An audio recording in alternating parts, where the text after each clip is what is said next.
Eh bien bonjour à tous, j'espère que vous allez bien. On se retrouve aujourd'hui pour parler de Genshin Impact et pour parler de la discussion des développeurs qui est sortie du coup hier, le 19 janvier. L'article du coup est ici on est ici sur le site du coup FR de Genshin Impact. L'article est en français. Petite annonce avant de commencer, le live de la 1.3 aura lieu vendredi du coup 22. Au niveau de l'horaire, ils nous ont communiqué ça sur leur Twitter. Donc l'horaire c'est 20 h en Chine. Du coup, on a un décalage de 8 heures avec eux, donc on fait -8, donc c'est aux alentours de midi chez nous. Il y aura sûrement un restream, du coup un live réaction sur le Discord Genshin Impact FR. Vous aurez le lien dans la description, pardon. Et du coup, on vous attend nombreux, comme la dernière fois pour le live de la 1.1 et de la 1.2. C'était vraiment très sympa de du coup faire ça. Donc 22 aux alentours de midi, il y aura le live avec les révélations de la 1.3. On attend ça avec impatience. Nous, ici, on va parler de l'article, du coup, de la discussion avec les développeurs. On va faire une rapide passe dessus. Je l'ai déjà lu. Il y a des choses qui sont très bien, des choses qui sont complètement bullshit. Ici, on va pas trop non plus s'éterniser sur cet article-là. On va aller à l'essentiel.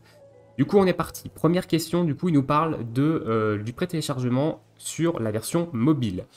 Donc ici, quand est-ce que le pré-téléchargement sera disponible pour la version mobile? Nous, les joueurs sur mobile, aimeront aussi pouvoir profiter des nouvelles mises à jour juste après leur sortie, chose qui n'était pas possible car elles devaient télécharger l'entièreté de la mise à jour au moment de sa disponibilité et du coup, ils n'avaient pas accès au serveur à 4 h du matin comme les joueurs PC. Donc à partir de la version 1.3, donc avant la mise à jour de la version 1.3, nous mettrons en place le pré-téléchargement pour la version mobile afin de réduire le temps de téléchargement des ressources à la sortie de cette nouvelle version. Vous pourrez lancer le pré-téléchargement depuis l'écran de connexion ou en accédant à autre, pré-télécharger le package de ressources. Le jour de la sortie de la nouvelle mise à jour, vous aurez quand même besoin de mettre à jour votre application sur Google Play ou App Store. Les ressources pré-téléchargées se chargent automatiquement. Nous vous fournirons des instructions plus détaillées concernant le pré-téléchargement très prochainement. Donc ça c'est très bien, honnêtement, pour les joueurs mobiles. C'est très intéressant de pouvoir pré-télécharger maintenant les nouvelles mises à jour, donc ça c'est cool. Deuxième question, on va parler des matériaux d'armes. Du coup, j'aimerais pouvoir augmenter le nombre d'un matériau sélectionné avec un appui long quand je renforce une arme. Donc ça c'est extrêmement important comme chose, c'est du confort de jeu. Ça évite de marteler sa souris quand vous voulez évoluer une arme et que vous voulez utiliser que vos cristaux. Donc il sera possible d'augmenter ou de diminuer le nombre de matériaux d'armes dans la version 1.3 en faisant un appui long sur l'icône du matériau. Donc une économie de clics de souris, de clics sur les écrans, de clics sur vos boutons de manette. Ça on prend volontiers parce que actuellement marteler ces matériaux d'amélioration d'armes pour les augmenter, c'est quand même pas pas très intuitif. Ensuite, on va parler des manettes sur iOS cette fois-ci. Il ne mentionne que iOS, il ne mentionne pas Android.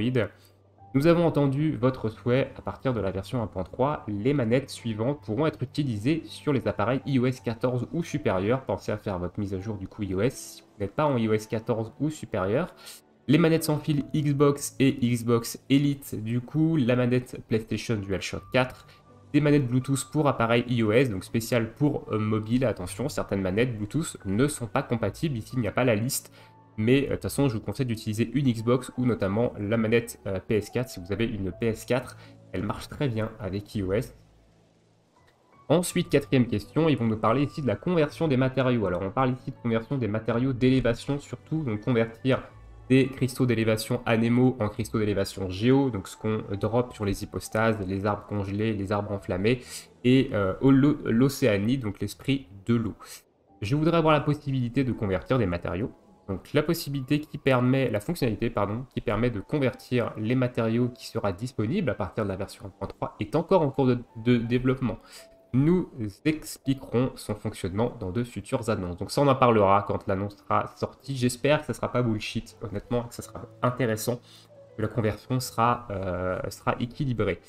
Ensuite, on va avoir 3 questions ici, qui sont des questions qui pour moi sont complètement inutiles. Je ne sais même pas ce qu'elles foutent ici. Et je trouve ça pas cool de leur part d'avoir mis ces questions-là, sachant qu'on a sûrement d'autres interrogations plus importantes sur le jeu que ce genre de choses. Donc ici, ça va parler d'un passif de Fischl, des Fatui Ademo et d'un passif de Ganyu.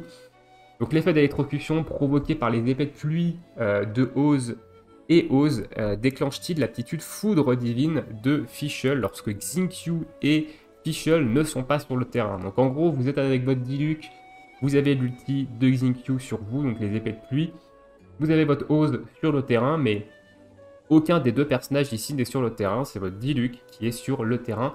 Est-ce que quand vous allez faire un coup blanc avec votre Diluc, que ça va poser l'élément hydro sur la cible avec les épées de pluie de Xingqiu et que du coup Oz va faire son attaque électro, est-ce que ça va déclencher foudre divine? Eh ben non, parce qu'il faut qu'il y ait au moins l'un des deux personnages qui déclenche la réaction électrocution qui soit sur le terrain, tout simplement.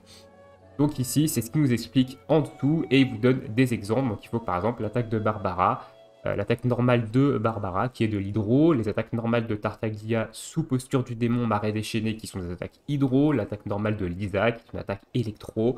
Voilà, il faut qu'il y ait l'un des deux personnages déclenchant la réaction électrocution pour que ça déclenche la foudre divine de Fischl. Donc la foudre divine de Fischl, on est sur la fiche de Fischl ici sur le site Genshin Impact FR. C'est celui-ci, donc ici d'ailleurs il porte pas le même nom, je vais dire à mon collègue de peut-être changer ça parce que c'est Foudre Divine et pas Oiseau de la Nuit Éternelle, le nom du passif. En gros, lorsque vous allez déclencher une réaction élémentaire liée à l'élément électro en la présence de Oz, l'ennemi est frappé par la foudre du jugement divin et subit des dégâts électro équivalents à 80% de l'attaque de Fischl.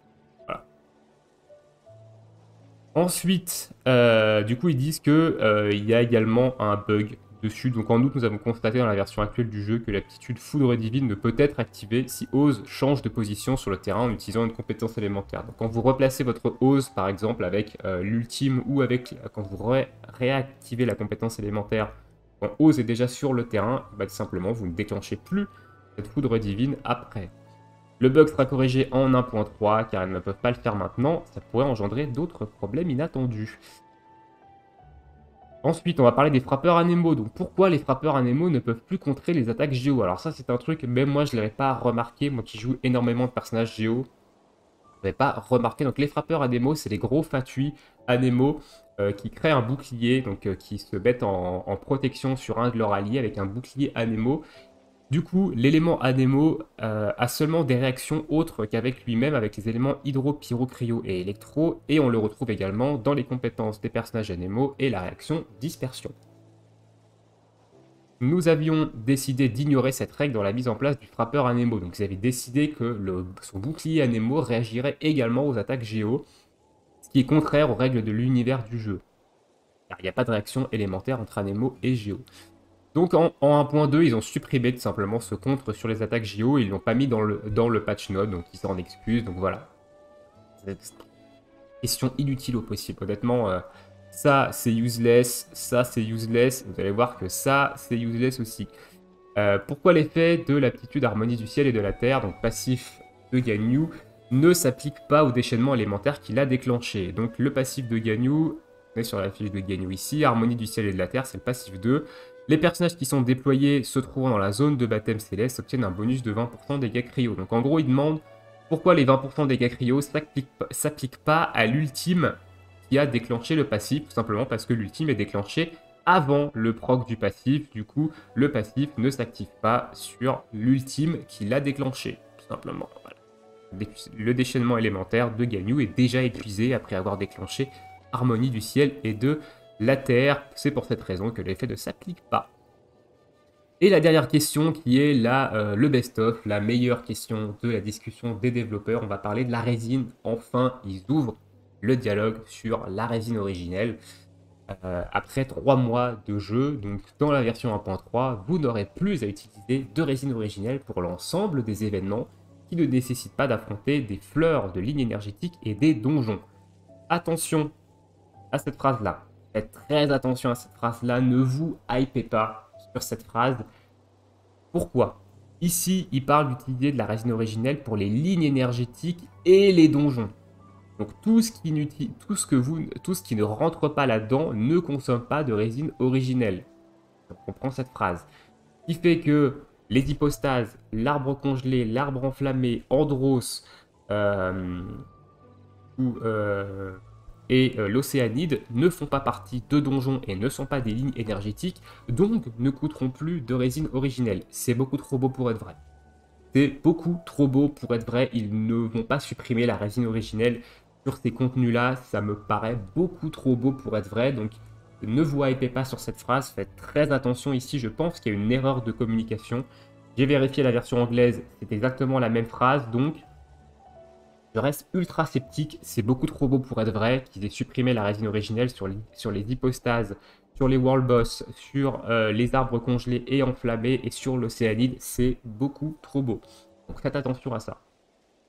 La majorité des événements importants dans les nouvelles mises à jour à venir ne nécessiteront pas la consommation de résine originelle pour être joués. Donc là, il nous confirme que tous les événements des nouvelles mises à jour ne consommeront pas de résine originelle. Donc l'événement de la 1.2, Craie et Dragon n'en consommaient pas, et du coup, les prochains événements seront comme celui-ci, ils n'en consommeront pas. Ça, c'est très bien. Donc ça, c'est confirmé ici, mais cette phrase-là reste ultra ambiguë, c'est trop beau pour être vrai. Honnêtement, je vous le dis, ça, c'est trop beau pour être vrai. Donc, je pense qu'il y a une erreur ici. Je pense qu'il y a une erreur de com. Donc, à voir. On verra évidemment vendredi avec le live de la 1.3, ils nous en parleront sûrement. Donc, on verra.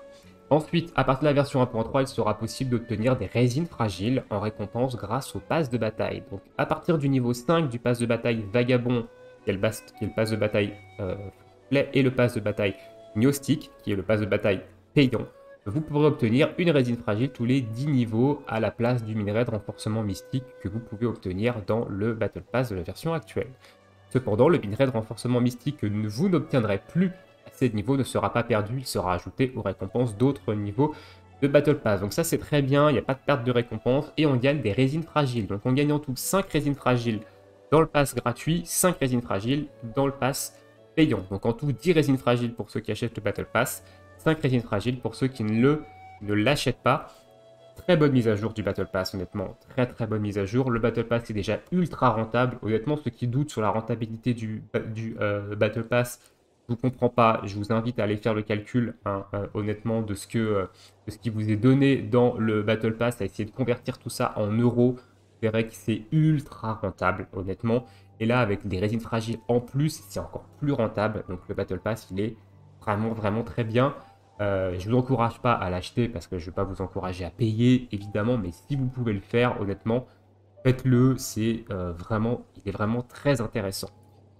Voilà un peu pour cette petite discussion avec les développeurs. Donc on attend évidemment vendredi le live de la 1.3 pour avoir pas mal d'informations sur la version 1.3 qui devrait sortir, je pense, le 3 février, dans 2 semaines maintenant.